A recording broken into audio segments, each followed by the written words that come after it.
Well, here I am on Tuesday, and the recording that you are looking at happened Monday, only we had some problems with the with one of the cables. We didn't know that that was the case. And so those of you who joined in on Zoom were really unable to participate, but you ended up having your own discussion.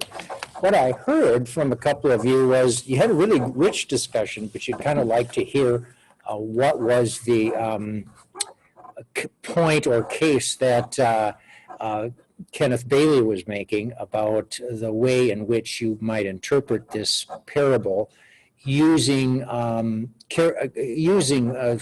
of the customs, culture, and understandings that he would have that he described. So what I have chosen to do here is to let you know that that's where we're going, but we have retained the informal discussion that happened totally in my absence. What happened was this side just kept cutting out. So it was impossible for me to try to continue to communicate with those of you who are working on Zoom, as you know. And so I finally just communicated to the people that were here. Had no idea that you were actually able to have a conversation. So that has been retained, and because there was some, I think, good conversation. But then what I'm going to do at the end of it is to just give you a summation of what Kenneth Bailey's points were as he was looking at this parable. And the reason is, this is a hard parable. You know, I asked the question at the very beginning, why do you think Jesus told it? And one lady last night said, you know, I still put this right up with all kinds of, she talked about another passage that she didn't like. And she said, I've heard a lot of words tonight, but I still don't understand it any better. I love the honesty. But I think it's actually quite a fascinating piece here. So I'll sign off right now and catch you after the discussion. We are going to be looking at a difficult parable tonight. It's difficult because it is not so easy to interpret. And it's often been said that preachers will avoid it like the plague. This is true for you, Larry, but it's the dishonest steward is the parable. I remember being assigned it when I was in seminary, and to preach on it. This was my preaching class, and you know, it's always you know, the number of sermons you prepared, you know, you can count on one hand. And I don't remember exactly what I did with it, but I found it, you know, kind of interesting. So tonight, we're going to take a look at it. And as we have been doing all the time, I don't know, Larry, if you're familiar with Ken Bailey, or you are, Elizabeth. Yeah, you're nodding, yeah. But I have been using Ken Bailey very heavily here because, as I had mentioned, he spent probably 25 years in the Middle East, and as a scholar, he found it fascinating to get to know people in traditional Middle East culture, small villages, because what he found was a lot of the attitudes and ways of looking at things have remained the same. And then he's done a lot of work on you know, what did the laws say there? So he takes setting and I don't know of any, we'll see how he plays this parable out. I don't know of anything, well, no, I have come across some others, but boy, does it ever help to know the context. Because in reading this, I found myself noticing something that I'd never noticed in this parable. But that doesn't take away the fact that it's difficult. And I suppose one of the questions in the back of everybody's minds is, why did Jesus tell this? What was his point? So before we just kind of get right into kind of explaining it, I would like to read it, and then I would like you to just spend a little time talking amongst yourselves with that question. What do I think is being said here in reading it? And yes, Lori. Where do you find it? In the Gospel of Luke, and it'll be the 16th chapter, and it'll be the first 8 verses. And I'll read it from the NIV here. Getting darker. And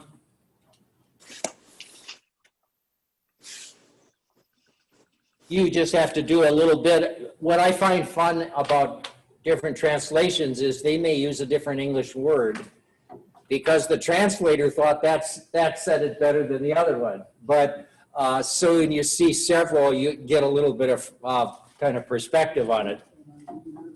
Okay, can you all hear me here? And you can hear me.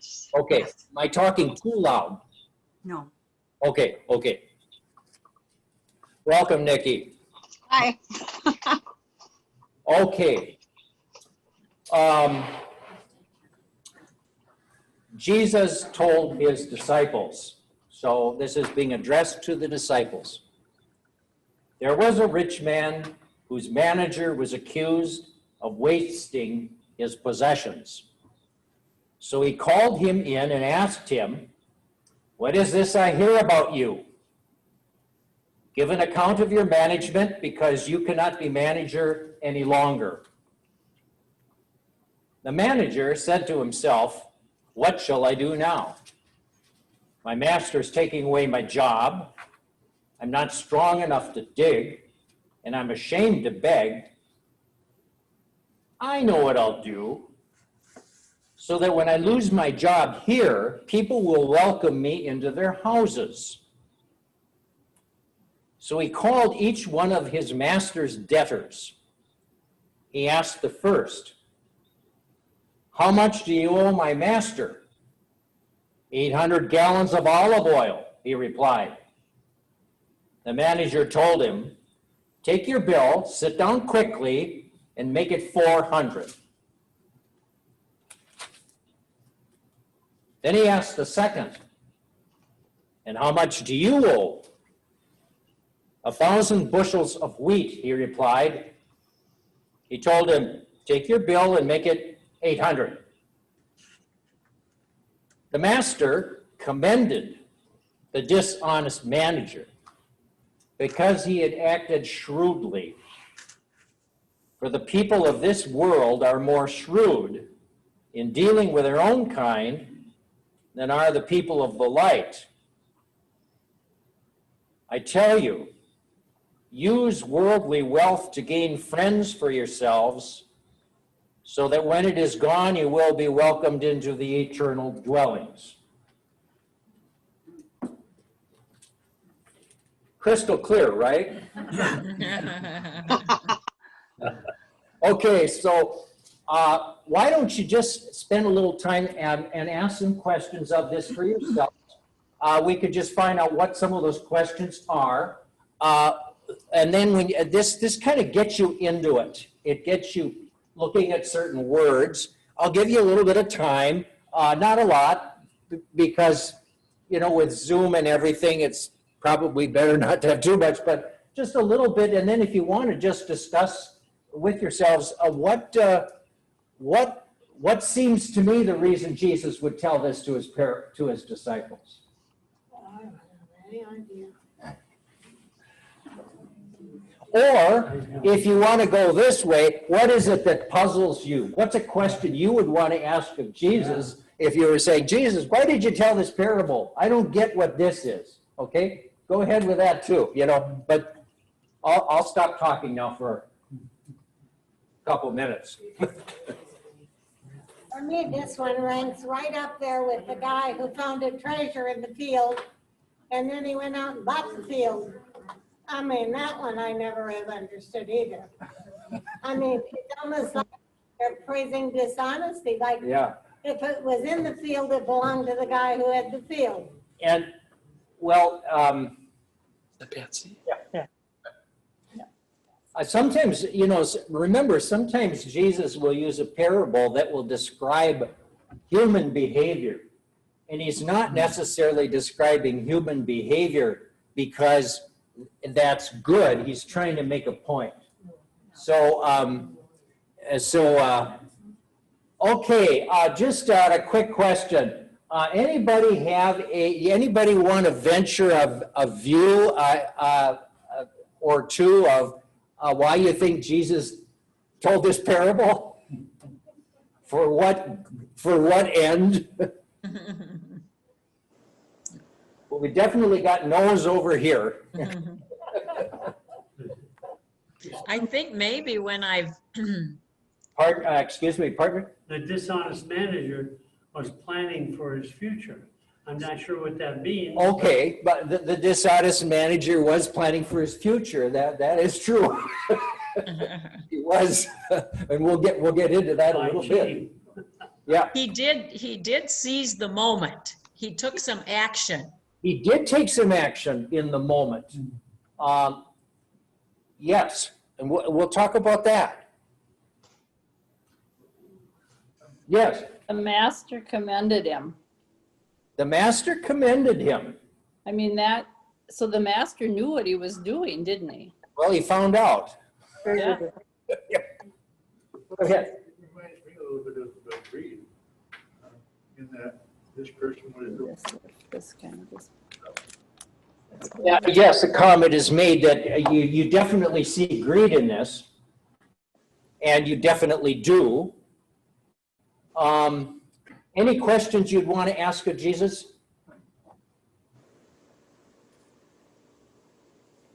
Yes. Why wasn't he punished? So confusing. doesn't add up. In the parable. Yeah. Yeah.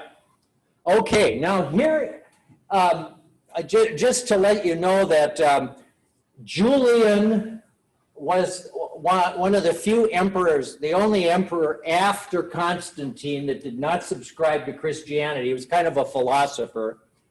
And he read this parable as Christ telling Christians to cheat and be dishonest.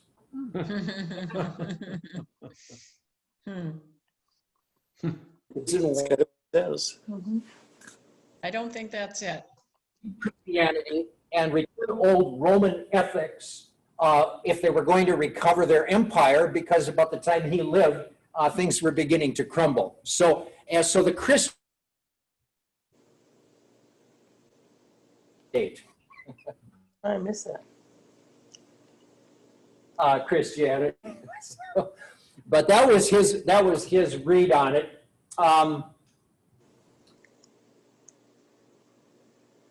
So you phrase, and this is by Eugene Peterson. He'll make some jumps here in terms of interpreting, but maybe it's just a little grist for the mill before we take a look at We're having Bailey trouble. here, okay? You're cutting out on us, Pastor Peter. Yeah, you're cutting out. I don't know what's going on right now.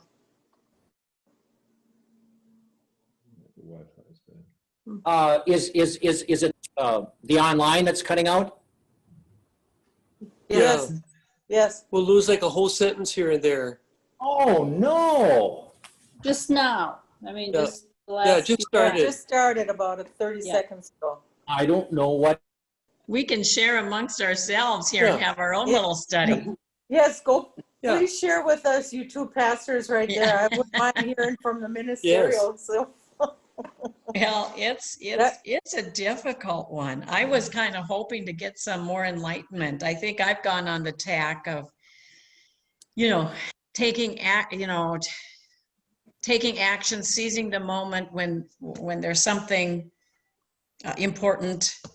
At least he assessed the situation in a real way.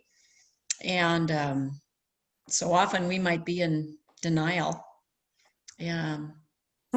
But it's a tough one. It's not a favorite one of most pastors. But I think what's so hard is when it says, make friends for yourselves by means of dishonest wealth. Yes. That's just so hard for us to hear. It doesn't jive. No, that's a And tough. then our question too was, and right following, to welcome you into the eternal homes. Right. And we Well, only think of, whatever. I only think of God being able to welcome us into eternal homes. Who is they, and what are these eternal homes? Oh, He's trying to come. He's frozen. he's trying to come through to us. The voice of God is coming. Yeah, right. Hopefully God will speak soon. Oh my. Be still and know that I am.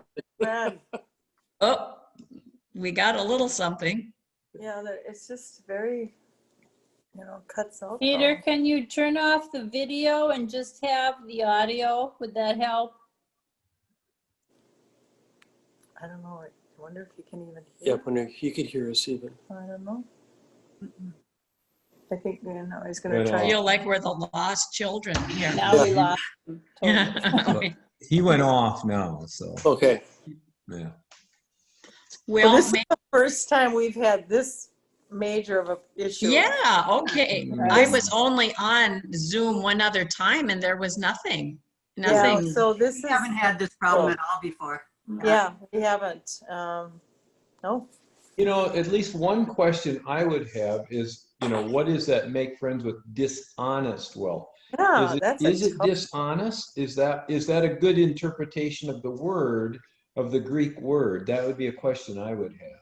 Well, and he's using the NIV, and I know his was a little different on that verse. I'd like him to read that again.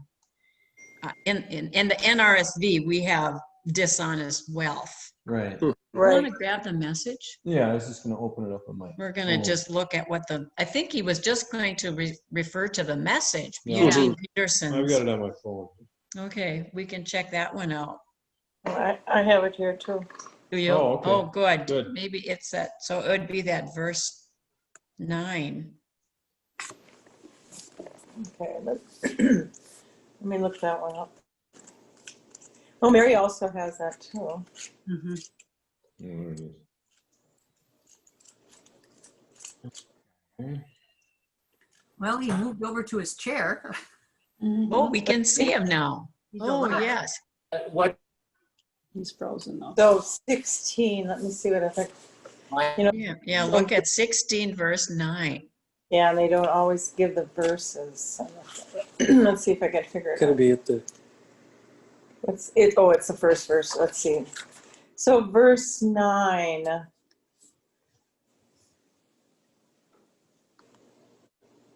Well, let me just read this top part. Yeah, read the right. Okay. Now here's a surprise. The master praised the crooked manager. And why? Because he knew how to look after himself. Streetwise people are smarter in this regard than law-abiding citizens. They are interesting. They are on constant alert, looking for angles, surviving by their wits. Yeah. Mhm. I want you to be smart in the same way, but for what is right, using every adversity to stimulate you to creative survival, to concentrate your attention on the bare essentials so that you'll really live, and not complacently just get by on good behavior. Whoa, that's a lot. That's Yeah, that that gives us a whole new take, doesn't it? Yes.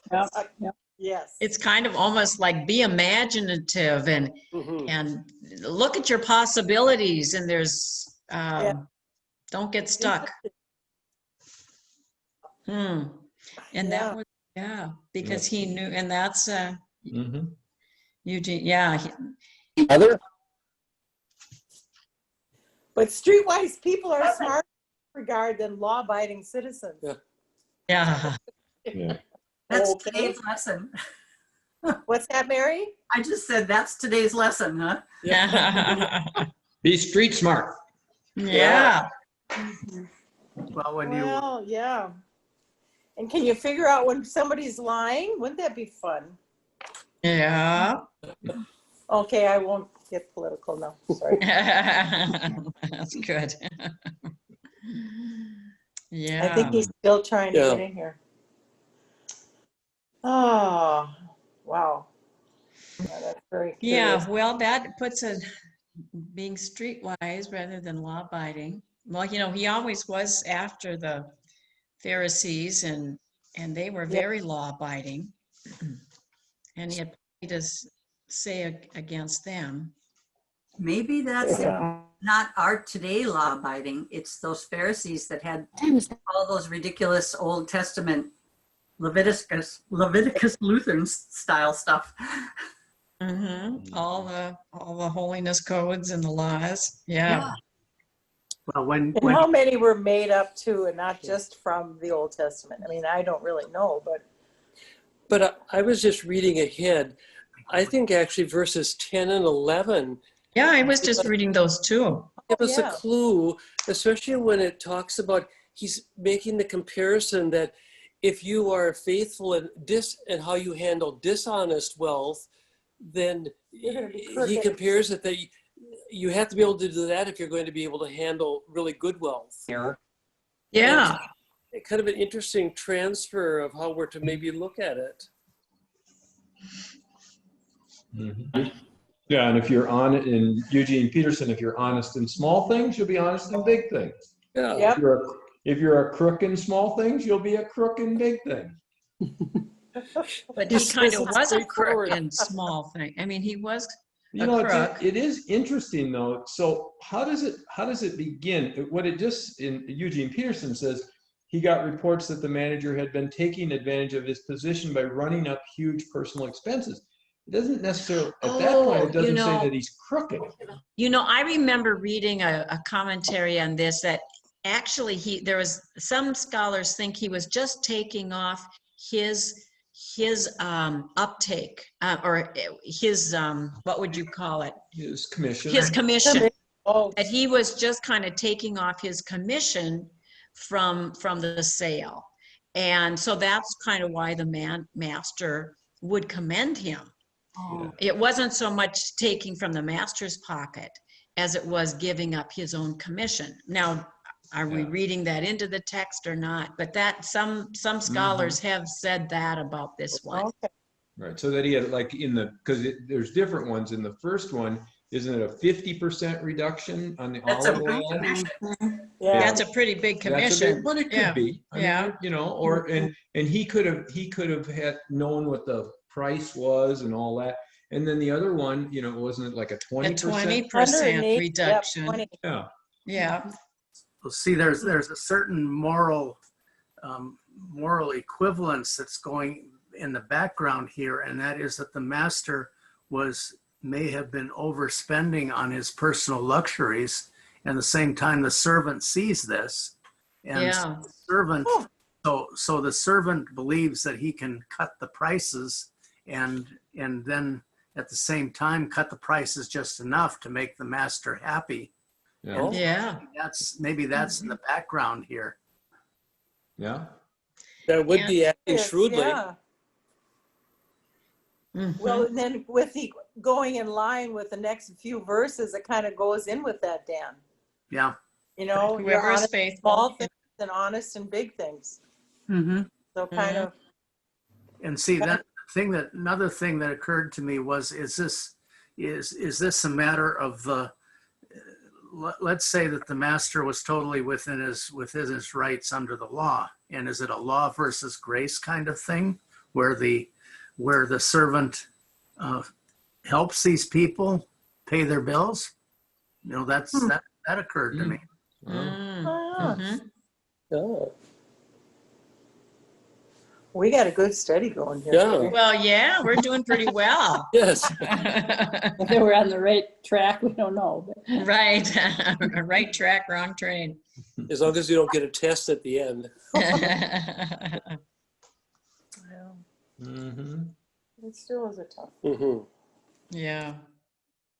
No, we can't look at these through Middle Eastern time of Christ Lens, yeah. eyes. Yeah, Well, right. that'll be the interesting. Yeah, to see how that honor, shame, does that come Yeah. into it like he was talking about last time? Oh, exactly.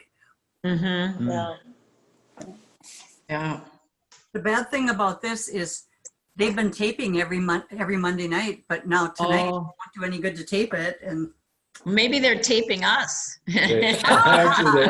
Actually, they I'll are. be interested. The recording button is still going. Yeah. You're right. Oh, So, Yeah, yeah. still going. Well, we Right. haven't said anything bad, have no, we? no. No, right. Hmm. Uh, Well, what else? Yeah. That's too bad that we couldn't get. Elizabeth, you were mentioning. It's always good to see where something comes in the whole story. And so Jesus is going to make his triumphal entry into Jerusalem, which starts out the Passion narrative. That's going to be in about the middle of 19. So we're getting close. We're getting close to the Oh, triumphal entry into Jerusalem. yeah. We still have a few parables to go.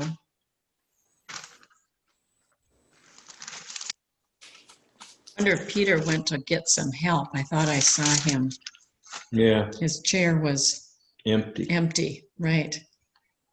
And then another verse that kind of continues in the chapter, I'm just looking at 14, because it said the Pharisees all heard all of this. So he must have been telling his disciples this parable within earshot of the Pharisees.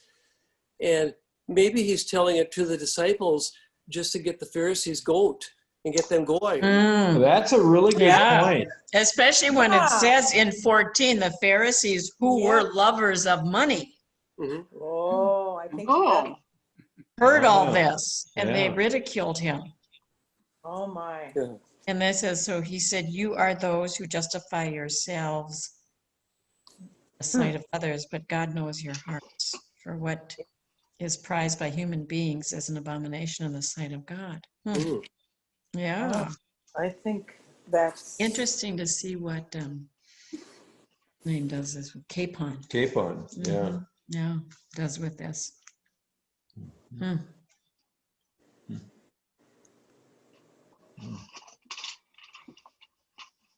Yeah, I bet he aimed it at them. I'm sorry. He aimed it at the Pharisees. Yeah. Mm-hmm. Well, it is interesting though that it comes in the context of the the Pharisees, lovers of money. So it is something about money and our relationship with money. Yep. But then when that other one though, that verse 9, so then when it's gone, that they may welcome you into the eternal homes. There is something about that eternity Yeah. Yeah. and eternal homes.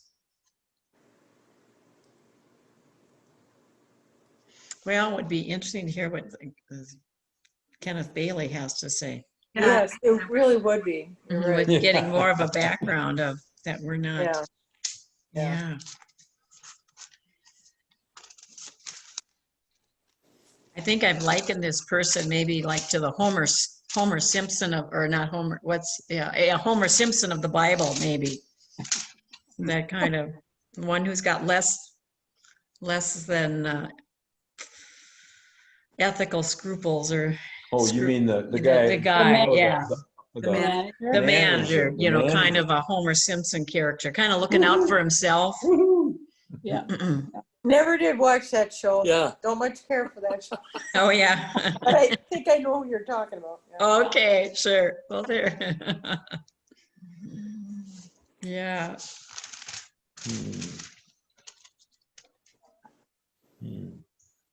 I think we mentioned that that has the classic structure of some of the parables we've been looking at. It's in 7 stanzas, and you end up having parallels. So in the very first stanza and in the last stanza, you have the master and the steward.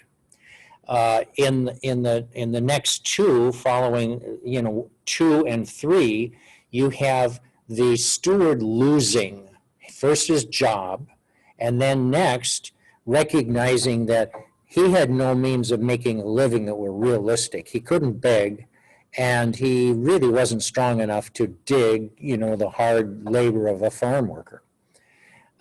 So where you get the kind of the center is where he's thinking, what shall I do? And then he says, I know what I'll do. And that's what unfolds then in stanza 5 and 6, and then he ends up back on 7. Now what bothers everybody is that at the very end, he's commended by his master who had fired him for his shrewdness. But a lot of that kind of is hard to place, like, what is that all about? And so one of the things just to say at the very beginning here is we should not assume that parables and stories that Jesus tells, or other things in the Bible for that matter, have a moral to them. They're teaching something, but not a moral. So Jesus may use examples from the life that people have observed that might not be moral at all, but he uses that to try to lift up something about the kingdom of God that might be, that should be considered. And so that's kind of why he's using the parable as. So just because this is a dishonest steward doesn't mean that he's commending dishonesty. He's commending shrewdness. And so I think there are a couple of things to bear in mind here as we're working through this. One is obviously the shrewdness, and it's really pretty brilliant of the steward.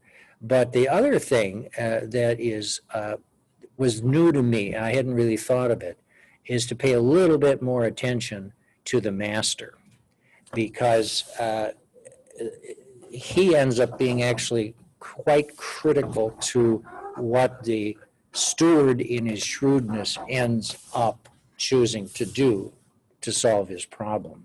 So, and again, I'm using a very, very rich background from Kenneth Bailey. Okay, so some things to help understand about the parable, and I'm assuming you've read it and you've discussed it now, so I'm assuming I'm edited at the end here of the discussion.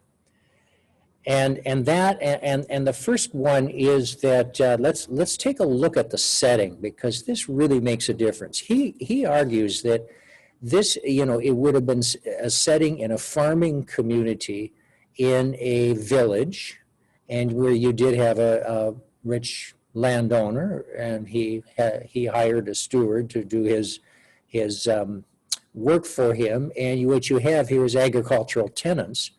But when you look at the size of the debts, these are not poor, because the debts are pretty large, actually. And so you have, so what he argues is, keep in mind 3 main actors in here. One is obvious, the master. The other is obvious, the steward. A third isn't mentioned, but if you're understanding the context, it really is the community. And they are kind of a hidden character off stage that plays very strongly into what's possible in the strategies that the steward is using. The first is to notice that when the master summons the steward and says the question, "What's this I hear about you?" which is, of course, a great question if you're trying to put somebody on the spot and you have some information. It's also the kind of question that you might get some information from. And most of the time a person panics and they start, trying to squeeze their way out of it. What's interesting here is that the steward says nothing. And so you have the question lingering, what's this I hear about you? And then the master goes to right away to saying, to firing him. It's very clear that he has heard what he considers to be very reliable information, because normally when somebody's fired in these Middle Eastern villages, there's a lot of negotiations going on. There are a lot of ploys by the person just fired, begging, giving reasons, blaming somebody else, all of those kinds of things. Kenneth Bailey observes that, first, a couple of things. This master must have had pretty reliable information, because he's not investigating. It's pretty cut and dried to him that a wrong has been, maybe a lot of wrongs, the wasting of his goods is, and obviously somebody's told him. So he's not going to, and what he does with the information is he summarily fires him, which you can do. That was the law. You could fire somebody for a good cause or no reason at all. That was up to the master or the employer. Suggesting to him that he probably was respected in the community, because if he was hated, you wouldn't be telling a hated landowner that you knew one of his employees was wasting his goods. There obviously was some respect for this master, and that he got very good information that made it, from a judgment standpoint, pretty cut and dried. It's also interesting that the steward who's been fired doesn't say anything. So you move then to the next two scenes, which are really monologues that he has by himself, and it's about this whole question: if I can't dig and I can't beg, what are my options? And one thing that's helpful to understand is that the master could have, in addition to firing him for malfeasance, could have put him in jail. He also could have sold his family into slavery to pay off the debt. This was possible. He doesn't do that. He simply tells him privately, you're fired, get the books, turn in the books, and he's out of a job. So as he's thinking about it, he comes up with a solution that we now see unfold. And the details here are very important. When he comes up with the solution, you'll notice the way he puts it. He says, this is the first stanza, I know what I'll do, so that when I am put out of the stewardship, they may receive me into their own houses. Now, they, being the community, their own houses is a idiom. It's a phrase, basically says, I can get another job. And that other job would be in some capacity very much like what he has. Now remember, at this time, nobody knows he's been fired except he and the landowner. Here's the way the law works. If you're going to fire a manager who's doing things on your behalf, you have to tell him in person. Once you have told him in person, nothing he does after that is legal. You as a landowner are not held to anything that he does. The steward knows this, but nobody else knows this right now. So what he does in the fifth and sixth stanza, and the language here is kind of important. He summons his master's debtors one by one. And several things are important. He doesn't go to them. He's got a couple hours window now to, before he really has to turn those books in. He summons them and they come because they assume he is still the steward. And he only does it one by one. You don't want a group discussion because he loses control. He also gets a private conversation. So they're assuming that he has an important message to give them on behalf of the master, because stewards they weren't given the authority, for example, of anything with a lot of financial implications just based on their own prudence. It needed to come from the manager. So they come and he asks the question, because it's an oral culture, many people don't write these things down. He did. How much do you owe my master? And just to make sure there's agreement, there is. This example, he says 100 measures of oil. And he says, take your bill, sit down quickly and write 50. Whoa, that is a big rebate. Notice how he does that. He says, sit down quickly, because he's got a short window here. And he says, write 50. So that puts the collusion in handwriting. It's not the steward's handwriting, it's the tenant's handwriting. Now, what is perceived? Well, they think he's still the steward. They haven't heard yet that he was fired. This is awfully generous on the part of the landowner. Perhaps there's a perception here that the steward is mediating some of this, and you're not sure all of what's going on here, but privately you're not saying it, because publicly what you can always say was, I had no idea he was fired. I assumed this was coming from the master. So for public propriety, you can say that. Privately, they both know that now there's a collusion between them and they'll split the money. Then he calls the next one. And how much do you owe? 100 measures of wheat. Here, take it, write it down for 80. And, you know, the same thing is going down. Sit down quickly and write it. So that in a matter of, you know, the maybe 2-hour window that he's got before he returns from the books, he has entered into a kind of collusion. It's not explicit, but what he has is it's clearly not just him. It is the person who's got his handwriting there, who rightfully thinks that the master has authorized this or something like that. And so what's going to happen here? Now here Bailey fills this in. It's not in the parable, but he says in a village like that, if the master had let somebody with those kind of reductions, I mean, that was great. 100 measures of oil would be, you know, if it's divided down to 50, that's paying a full-time worker for a year and a half.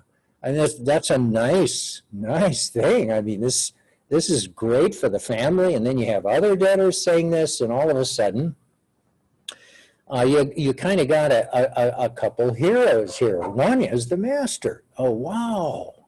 Look at how generous he is. And he is generous. I mean, he's probably respected. So you end up having a lot of delight in the village.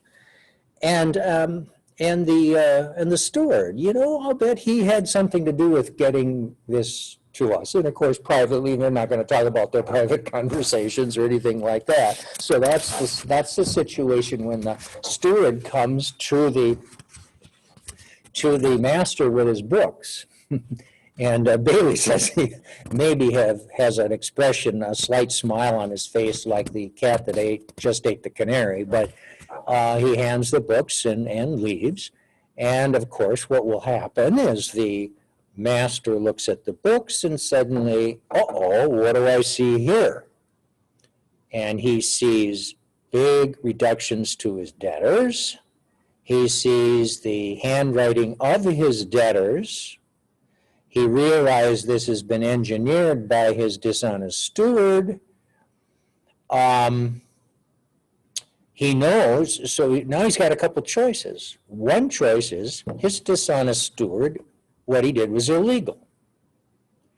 And he can go to all of these debtors and say, this is what my steward did. Sorry, this isn't good news. I had no intention of doing this to you. and essentially being the wet blanket for the community is really what it would be. They're so happy, and now all of a sudden it flips. And then, of course, probably had the guy put in jail and sell his family, just been really, really nasty. Or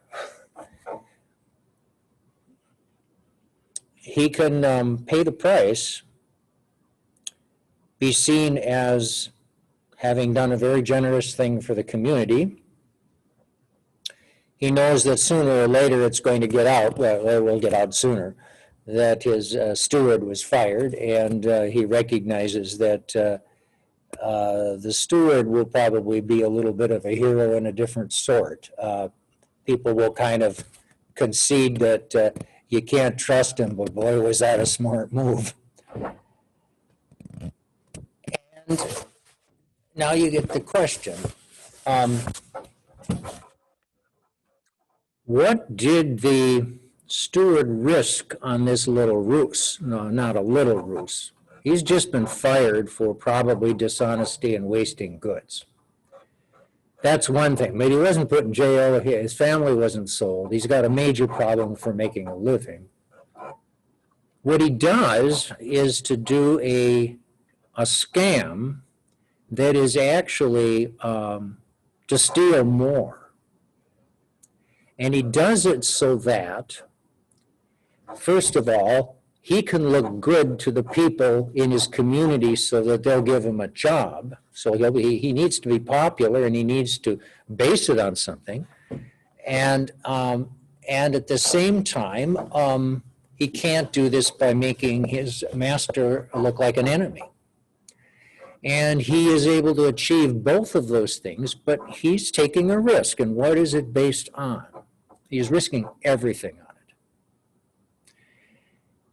And if you think about it, what is he risking?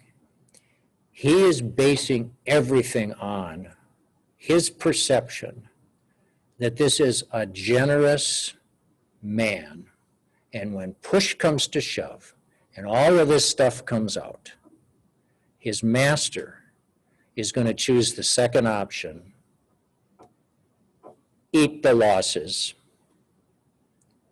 and allow the generosity to continue, and in a sense, for him to be able to have some leverage for getting a job. The basis on that would be, I'm not sure I completely trust him, but boy, is he smart. I'd rather he working for me rather than somebody else, and I'll just watch him real closely. That probably happens to society all the time. So you got a couple of things that kind of emerge from this, because he's right. He's perceptive. That's exactly what the landowner does. He and this is what bothers people, of course, because at the very end, the master commended the dishonest steward for his prudence. Another word could be his shrewdness. He's not commending him for his dishonesty, but he recognized that in this situation, in just a little bit of time, he put together a very brilliant plan that was based on some very accurate perceptions of what people would do and an accurate perception of the owner, the landowner, that he's a generous man, compassionate. So what comes out of the parable? Well, a couple things that Bailey mentions, and I think they're worth looking at. I won't go into much detail, but the first all is if you know, when you put chapters, and that was done in the 4th century, you don't mean to, you just have chapters, but what you do is you tend to divide people's thinking between what was in chapter 15 and what's in 16. Of course, in the original document, there were no chapters and no verses. It just was there, the story of Jesus' life. What immediately precedes this story is the parable of the prodigal son. And there you have a father who is deeply wounded by both sons, but is willing to even lose his dignity, anything for the relationship, deeply compassionate. And when we study that, we'll see that in spades when his younger son comes home. And he does the unthinkable. He runs. The man of his stature never runs in that culture. But he runs, and he runs for a reason, and it's for that son. Some commentators have seen this parable as almost like a comment, not a commentary, but a footnote. Because who's this landowner now? In Jesus' parables, there's always one person that is very noble, and then there's one person that isn't. Never two people are ignoble. And so, you surmise. The man's respected. He is not easily manipulated. He brings justice to light, but it's not cruel. I mean, it's appropriate. He is probably respected in the community and now is regarded as generous, and that's not out of keeping with him, but boy, is that ever nice. He recognizes the ruse, but he ends up choosing to let it go and leave the situation as it is. And Jesus is telling this to his disciples. Who's the landowner? Well, it's God. And even though you had a person that wasted the goods and was sinful, I suppose you would say, he was perceptive that this was the character of the landowner, perceptive of the character of God. The parables of Jesus that have to do with God, and certainly the prodigal son, it's the father, they present a picture of God that is starkly contrasting with much of the piety of that time. The other thing that he says is that he kind of teaches the disciples he said, sometimes the people of this age are wiser than in their own generation than the sons of light. Sons of light would be the people of the kingdom, and of this generation, using they used to call it filthy lucre.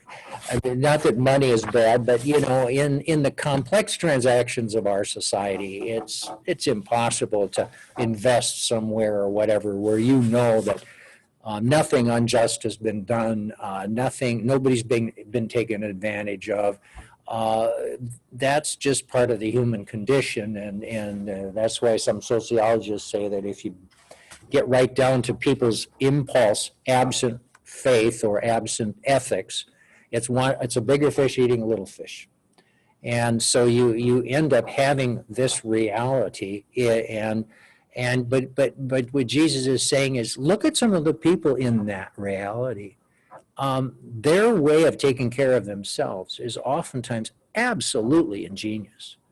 Sometimes you see guys escape from prison and it's so amazing. You're thinking, gee, why didn't they use those brains legally? I mean, it's just incredible. And he's saying sometimes the people of the light don't use their brains as ingeniously on behalf of the light as you regularly see in the society with those that are very ingenious in certain things that they do or they achieve, sometimes not even ethically. So what he seems to be saying, and this is what I'll kind of close with, is the idea that we're stewards of God. We are given things to manage, and and this is not just money, although money is very much a part of it in our society because that's kind of the way things work.